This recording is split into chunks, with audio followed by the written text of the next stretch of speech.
प्यारे बच्चों, जैसे कि आपको अभी तक की 2 वीडियो में 10 सितंबर 2020 की वर्कशीट के अधिकांश भाग को पूरा करा दिया गया है। अब इसके पश्चात अब हम आखिरी बिंदु पर आते हैं। मानसून को उसके अनिश्चितता के लिए जाना जाता है तथा उसका आगमन और वापसी अव्यवस्थित होती है। मानसून की अनिश्चितता से तात्पर्य है कि उसका आना या जाना निश्चित नहीं होता। मानसून किसी भी समय पर आ सकता है और किसी भी समय पर जा सकता है। मतलब जैसे कि 1 जून निर्धारित नहीं है एग्जैक्ट डेट, वो 2-4 दिन पहले भी आ सकता है और 2-4 दिन बाद भी जा सकता है। इसके लिए आपको ये जानना ज़रूरी है कि भारत के किन क्षेत्रों में सबसे अधिक वर्षा होती है। जैसे कि मैंने आपको बताया था कि ये जो हमारी 7 सिस्टर्स, एक तो यहाँ पर, एक ये जो हमारे द्वीप हैं, यहाँ पर सबसे ज़्यादा वर्षा होती है। अब आपको क्या करना है, अपनी किताब, अपनी इस वर्कशीट के इन दोनों मैप्स को आपको अपनी बुक में चिपकाना है। और किन किन राज्यों में, मैं आपको कुछ राज्य के निशान बताता हूँ। आपको ये राज्य देखने हैं कि इस एरिया में कौन कौन से राज्य पड़ते हैं और उनमें कितनी कितनी वर्षा होती है।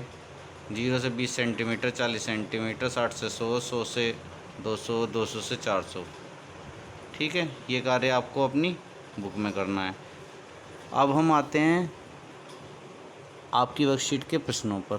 पहला प्रश्न है, भारत में जून के महीने में समुद्र से स्थल की ओर हवाएं क्यों चलने लगती हैं। मैंने आपको बताया था कि जो भारत है उसके बीच में एक लाइन है, उसको हम जानते हैं कर्क रेखा के नाम से।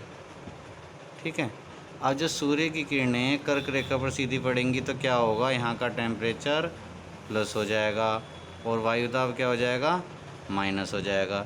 जब वायुदाब माइनस होगा तो क्या होगा कि जो इस समुद्र से चलने वाली पवनें हैं वो नीचे से ऊपर की तरफ चलेंगी, क्योंकि जो खाली जगह भरी है टेम्परेचर से क्या हुई, पवनें हल्की होकर के ऊपर चली गई। ठीक है, टेम्परेचर तेज़ हुआ तो, और जो ये खाली जगह को भरने के लिए नीचे की पवनें कहाँ गई, ऊपर चली गई। ठीक है, जब इस रास्ते में जहाँ जहाँ पर्वत और पठार पड़ेंगे ये पवनें उनसे टकराएंगी, और जब टकराएंगी तो जो इन पवनों के अंदर, समुद्र से जब पवनें चलती हैं अपने अंदर नमी आर्द्रता लेकर के चलती हैं, और जब वो किसी पठार पर्वत से टकराती हैं तो क्या होता है, वहाँ पर बरसात हो जाती है। तो आपको अपने प्रथम प्रश्न का उत्तर मिल गया होगा। अब हम बात करते हैं क्वेश्चन नंबर 2 की, जिसमें कि दिखाया गया है कि मानसूनी वर्षा की मात्रा और समय किन बातों पर निर्भर करती है। इसके उत्तर में आप सबसे पहला पॉइंट लिख सकते हो, सूर्य की उपस्थिति। क्योंकि सूर्य की उपस्थिति होगी तो क्या होगा, टेम्परेचर हाई होगा, और टेम्परेचर हाई होगा तो क्या होगा, वायुदाब कम होगा, यानी कि प्रेशर कम होगा, जिसकी वजह से पवनें ऊपर की तरफ उठेंगी और क्या होंगी, नमी और आर्द्रता लेकर के चलेंगी, और जहाँ पर भी टकराएंगी वहीं बारिश हो जाएगी। ठीक है, दूसरा पॉइंट है आपका उच्चावच, यानी कि जो क्षेत्र है वो समुद्र तल से कितनी ज़्यादा ऊंचाई पर स्थित है।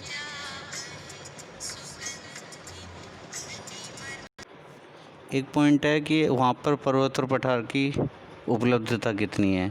पर्वत और पठार की उपलब्धता जितनी अधिक होगी उतनी ज़्यादा बारिश होगी, क्योंकि जब पवनें पर्वत और पठार से टकराती हैं तभी वर्षा होती है। कि पर्वत और पठार नहीं होंगे और बादल उनसे टकराएंगे नहीं तो क्या होगा, बरसात नहीं होगी।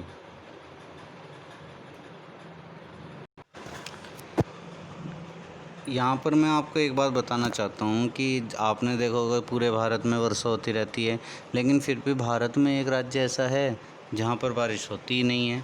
जिसका कारण क्या है, और वो राज्य कौन सा है, वो राज्य राजस्थान, और उसका कारण है अरावली पर्वत श्रेणियाँ। वो अरावली पर्वत श्रेणियाँ कुछ इस तरीके से हैं, और वहाँ पर पवनें क्या होती हैं, समानांतर निकल जाती हैं वहाँ से, और किसी भी चीज़ से टकराती नहीं है। और जब टकराती नहीं है तो क्या नहीं होगी, बारिश नहीं होगी। अगर अरावली पर्वत श्रेणियाँ कुछ इस तरीके की होती तो क्या होती, यहाँ से आने वाली पवनें यहाँ टकराती और यहीं पर क्या कर देती, बारिश कर देती। इसलिए पवनों के टकराने से भी बादलों के टकराने से बरसात होती है। और वो पवनें जो समुद्र तल से स्थल की ओर नमी आर्द्रता लेकर चलती है, जब किसी पर्वत पठार से टकराती हैं तो बरसात होती है। लेकिन अरावली पर्वत श्रेणियाँ जो कि समानांतर निकल जाती हैं, वहाँ से हवाएं, इस वजह से राजस्थान में सूखा ही रह जाता है। अब बहुत कम क्षेत्र में ही बरसात हो पाती है।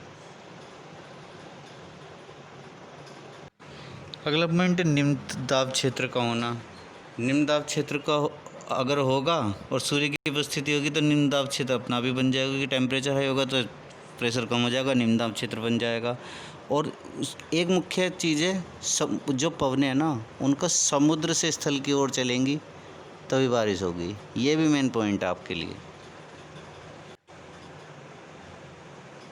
क्योंकि समुद्र से स्थल की तरफ पवनें चलेंगी तो तभी तो नमी होगी उसमें। अगर ऐसे चलेंगी, अगर ऐसे चलेंगे ऊपर से नीचे की तरफ, तो यहाँ तो पहले स्थल है, यहाँ नमी नहीं है, और जब नमी नहीं है तो क्या होगा, बरसात होगी नहीं, क्योंकि उनके अंदर नमी नहीं है। तो लेकिन अगर यहाँ से चलेंगी तो यहाँ पर नमी भरपूर मात्रा में है, पानी की कमी नहीं है समुद्र में, तो बरसात होने के पूरे चांस होते हैं यहाँ पर। अब हमारा क्वेश्चन नंबर 3 आता है कि वर्षा में विराम की मानसूनी परिघटना से आप क्या समझते हैं, यह क्यों होती है। मानसून या वर्षा में विराम की परिघटना, जैसे कि मैंने आपको पहले बताया था कि जो विराम की परिघटना है वो मानसून से संबंधित एक परिघटना है, जिसमें वर्षा रहित अंतराल भी होते हैं और मानसून के निम्न दाब के अक्ष से खिसकने के कारण होते हैं। जब निम्न दाब का क्षेत्र कम हो जाता है तो क्या करते हैं, तो तब क्या होता है, मानसूनी विराम अर्थात वर्षा में विराम की स्थिति उत्पन्न होती है। अक्ष खिसक जाता है कि सूर्य की किरणें उस पर सीधी नहीं पड़ती, या कर्क रेखा से खिसक करके जब किरणें विषुवत रेखा की तरफ आने लगती हैं तो मानसूनी विराम की स्थिति उत्पन्न होती है। ये अक्ष मैदानी इलाकों से हिमालय में पर्वतीय इलाकों पर स्थानांतरित होती।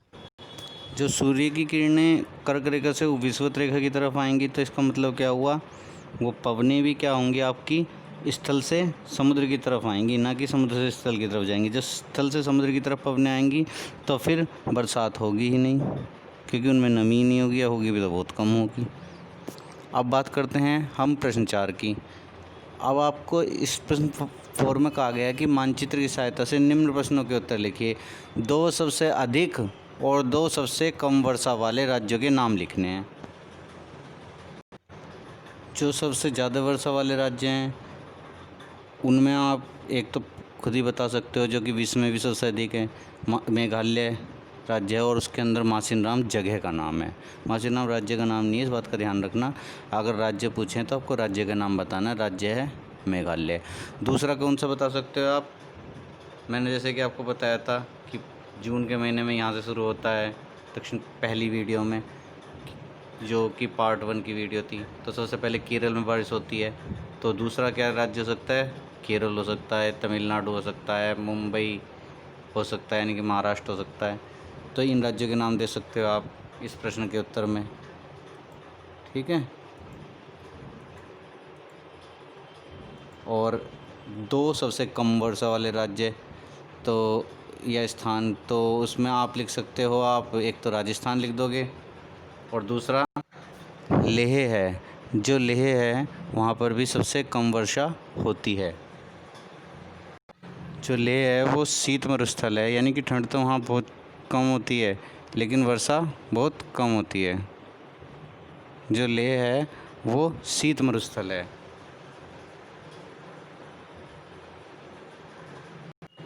लेह में ठंड तो बहुत ज़्यादा होती है, लेकिन शीत मरुस्थल होने के बावजूद भी वहाँ पर वर्षा बहुत कम होती है, क्योंकि बर्फ़ भी जमी रहती है।